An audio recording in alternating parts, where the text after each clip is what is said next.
కేటీఆర్ గారు. అధ్యక్ష, 75 ఏళ్ల స్వాతంత్ర భారత చరిత్రలో రైతుకు పెట్టుబడి వ్యవసాయానికి ఇచ్చిన మొట్టమొదటి ప్రభుత్వం తెలంగాణ ప్రభుత్వం, మొట్టమొదటి నాయకుడు కేసీఆర్. అయితే 72,000 కోట్ల రూపాయలు రైతుల ఖాతాల్లో నేరుగా జమ చేయడానికి ప్రేరణ అయింది. అసలు ఆ పథకం ఎందుకు తేవాల్సి వచ్చింది? అది చెప్పకపోతే, ఆనాటి పరిస్థితులు ఆకలింపు చేసుకోకపోతే, బ్యాక్గ్రౌండ్ అర్థం కాకపోతే, పథకం ఎందుకు ప్రారంభించాల్సి వచ్చిందో దాని నేపథ్యం తెలియకపోతే మనం ఏం మాట్లాడతాం అధ్యక్ష? ఇంకోటి నేను వారిని కోరుతా ఉన్నా అధ్యక్ష, నీతులు మాకే కాదు కదా చెప్పాలి. విప్ గారు, మీరు మీ సభ్యులకు కూడా చెప్పాలి. మరి మేము వడ్లే కొనలేదట, మేము కొననేయలేదు, వ్యవసాయమే జరగలేదు, పద్ధతి కాదు. దయచేసి మీరు మీ సభ్యుల దిక్కు చూసుకొని వాళ్ళతో నేర్పించి ట్రైనింగ్ ఇచ్చారు అధ్యక్ష 2 రోజులు. మరి వాళ్ళకి ట్రైనింగ్ చక్కగా ఇచ్చింటే బాగుండేది కదా అధ్యక్ష. అధ్యక్ష, మేము ఒకటే అంటున్నాం అధ్యక్ష, ఆ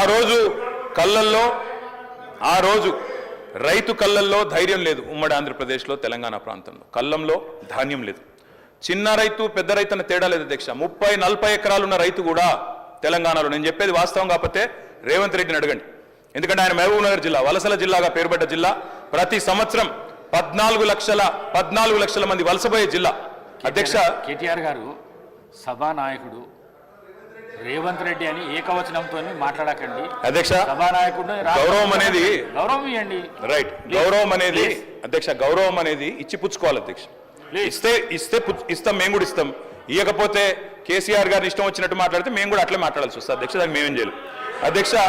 20-30 నేనేం తిట్టలేదు కదా అధ్యక్ష. నేనేమన్నా అధ్యక్ష, పేరు పెట్టి పిలిచిన అంతే కదా. అదే ఏకవచనంతో పిలవకండి మీరు చాలా అధ్యక్ష.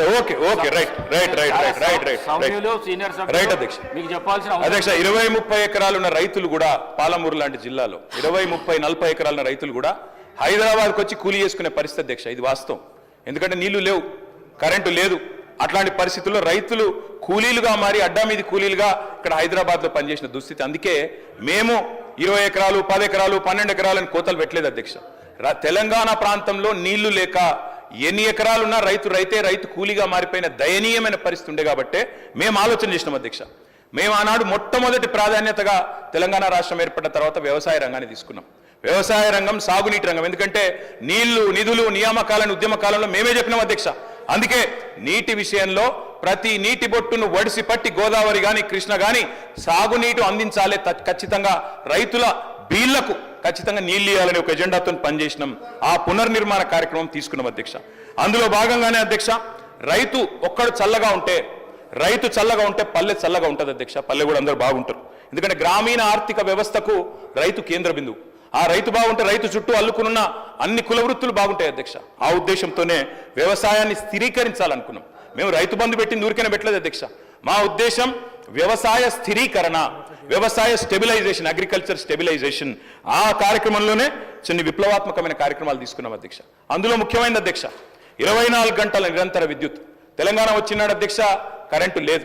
తర్వాత మీరు చూసినట్టయితే ఆనాడు దాదాపు పొద్దున 3 గంటలు, రాత్రి 4 గంటల అధ్యక్ష కరెంటు. దొంగ రాత్రి, అర్ధరాత్రి వచ్చే కరెంటు కోసం కావలగాసి దుస్థితి. దాన్ని మార్చాలనుకున్నాం సమూలంగా. 24 గంటల నాణ్యమైన ఉచిత విద్యుత్ రైతులకు అందించిన ఒకే ఒక్క నాయకుడు భారతదేశంలో కేసీఆర్ గారు అధ్యక్ష. ఆ కార్యక్రమం చేశారు.